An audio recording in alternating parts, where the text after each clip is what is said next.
So our short film is called Grey. The logline is, the world is black and white until you meet your soulmate, but will it stay that way forever? This is the cover we were going to originally base our thing on, but after we kind of adjusted our idea, we decided to subvert it. Instead of having, you don't know what you have until you lose it, it's going against that. Yeah. Yeah. Some of the extended plots, the opening scenes in an office with the main character. The main character is Marcus. There's also his colleague Peter. Marcus can see colour, but Peter can't, and Peter's always asking Marcus what colour is this, what colour is that. Marcus is trying to explain it and jokes about it, but Peter gets offended by it, and Marcus is finding his soulmate, and he realises that he can't see the colour of the pen writing, so he runs out and realises that something must have happened to his soulmate, so now he can't see colour. So he walks out alone, sad. The stranger asks if he's okay and focuses on her body, and he smirks. So it's kind of mirroring the idea of men and care about one thing. We're kind of going to leave it so her head is out of the shot as well, so it solely focuses on her body, and it kind of makes him look really horrible because he's just lost his soulmate, but this new woman's come along. So our characters are Marcus, who's around the age of 22. He'll wear office attire, which will be our costume and prop thing. His soulmate is Lucy, but we never show her in the thing. And then we might have a photo on the desk, so it's shown, the audience know she's different to the woman later. His colleague Peter is a little bit older, but he acts a bit like a child. And the component of him constantly asking what colour is kind of gives that element of childishness around it. He's obviously wearing office attire as well because they work together. And then the female, obviously you don't know her name because you only see her for a bit. We're possibly going to have a revealing costume just to exaggerate the idea of him being a bit of a pig.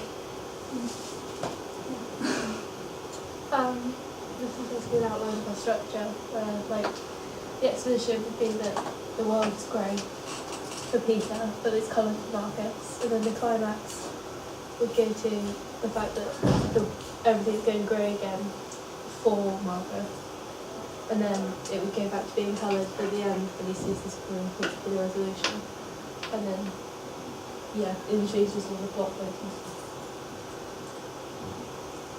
And some of the locations and props, our scene one would be an office where Marcus and Peter are working, so a conference room. And there would be stationery, our laptops, desks and stuff like that. So we're thinking a room like this where there'd be accessible computers. And scene two is when he's running, montage of shots throughout the building into the bathroom. So artificial lighting that's already there. And then scene three is the hallway, which is focus and pan around Marcus to focus on emotion and the high heels, which would be an emphasis on the sound and audio, and then background characters. We're thinking for the office as a conference room at my old school, because my dad's the site manager, so we'd have access to it. It's just trying to book it within time and no one else is there. I'm trying to find locations, but maybe that's something For the sound and audio, the first section was going to mainly be dialogue with some hints of voiceover from Marcus so you can understand what he's thinking in the conversation. And the second scene when he runs to the bathroom, there's not going to be any dialogue, it's just going to be him showing through his body language that he's shocked. And then in the third scene there's not going to be too much dialogue apart from the woman asking if he's okay. We were thinking of using some soundtrack underneath, just to kind of intensify when he's losing colour, just to show that he is really upset about it. The conventions we're going to try and display through it is colour correction, obviously, through the black and white, and then the emphasis on the colour once it kind of describing it. It's mainly dialogue driven through the main scene, but obviously later on it goes completely. We're going to use a voiceover for when he's having a conversation with Peter, phrase about he's such a moron kind of thing, kind of add a comedy aspect to it. And then sound effects for the things like the high heels when she's walking along, so just to add a bit of so the cost, we've got like cost of props, like maximum £5, so like most of the props are already owned and set up in the filming locations. As I said, like here we've got laptop and computers set up. And cost of costumes are like shirt and tie. Casual clothing from flashback scene is already owned. Like actors, we're thinking like £10–15. Also like food and beverages, and like actors would like volunteer or do it for free. And cost of travel none, but planning to, because we're like planning to use local filming locations. And cost of equipment none, because we're hiring it through from college. Our schedule was basically pre-production for the next couple of weeks, and then we're going to spend the middle of November filming. We've got 3 weeks free to do that, just in case something goes wrong with the pre-production. And then we're going to spend the whole of December editing, because we have to do all the colour correction with the bits of colour against the black and white, and we thought that might take some time. The contingency plan is, obviously last year we had a few problems with actors and things, so we had to change our story quite vividly. So what we're going to try and do is try and condense the story if there's lack of time or the actors back out. Possible backup location somewhere around college if we can't hire out King Alfred's. And then if there's any like problems on the day for actors, we'd have to use ourselves or one of our close friends. That would be last minute. Or alternatively, if the whole plan kind of goes wrong, we'd try and do a quicker and simpler horror story kind of thing, like a cliche, like Monster Under the Bed. So we'd only need 2 actors, which would probably be family, and because it's simple and practical, it doesn't require elaborate lighting or sound. Really. Communication would be at home.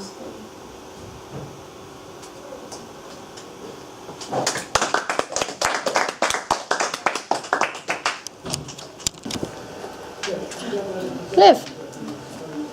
In the beginning, when one man can see colour and the other can't, because it sounds like there's a lot going on, do you think it might confuse the audience if one person can see colour and one can't?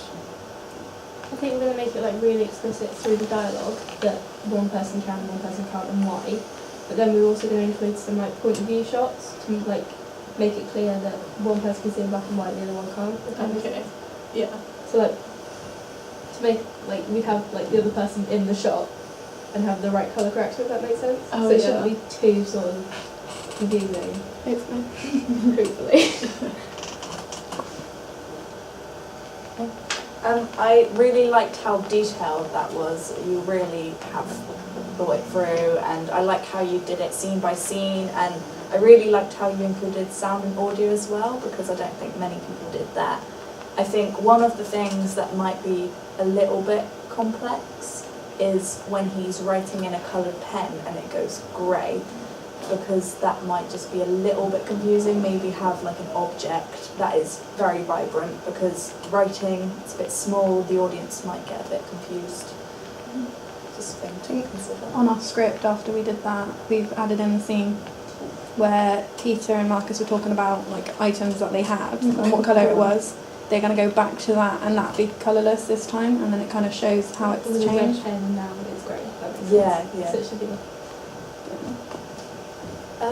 You know, you said Marcus is the one that has a partner, isn't he? And you said he was like more serious and he dresses more serious, and then the other guy that doesn't have the soulmate is the one that jokes around. Well, in it you put that Marcus makes a joke to the other guy and says about how he can't see in colour, and then he runs out. The other guy runs out of set. And then now he can't see in colour. I think it kind of looks like, at the point it looks like it's foreshadows that because he made fun of the other guy, that's why he now can't see in colour.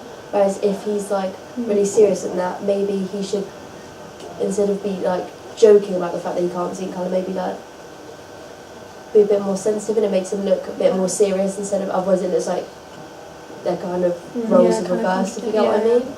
We definitely got to think it through a bit more.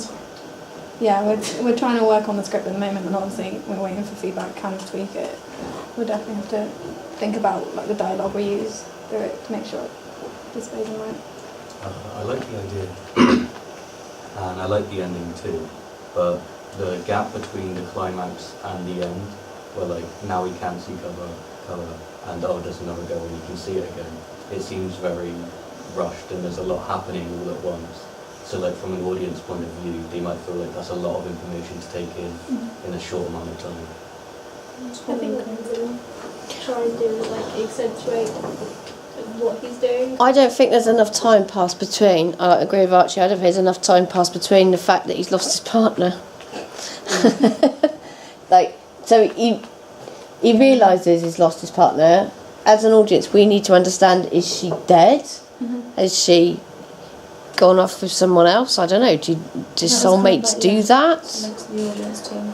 Yeah, but we need enough information to make that decision. Yeah, she could leave him like a letter and he goes home and it's like... Or an email. Yeah. We don't want him to go home yet. Yeah. So she could get an email. Get an email, yeah. But do soulmates leave each other? I don't know. No. Yeah, So that's romantic, another, Lily. complicated thing.